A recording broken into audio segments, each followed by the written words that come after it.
Conduction. Conduction just means that the two objects will come into actual physical contact with each other. Let's assume we have a negatively charged metal object and an uncharged metal object. We bring the two objects close together. We will see a separation of charge happens in the neutral object. We allow the two objects to touch. Some of the negative charge will transfer over to the uncharged metal object.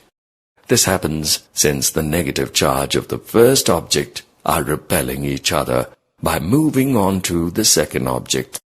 When the negative object is removed, it will not be as negative as it was. Both of the objects have some of the negative charge. Induction. It is possible to charge a conductor without touching it. You do have to follow some special procedures.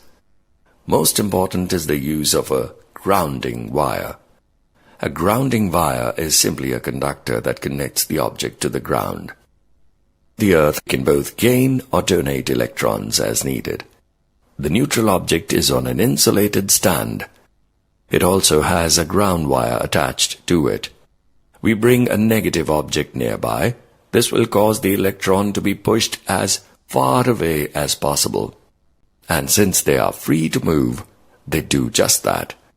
They will travel down the ground wire. Keeping the negative object nearby, we snip the ground wire. Now there is no way for the electrons to travel back up the wire to the originally neutral object. We remove the negative object. Now the original object has a net positive charge. Notice that when you charge by induction, you get the opposite charge on the metal object.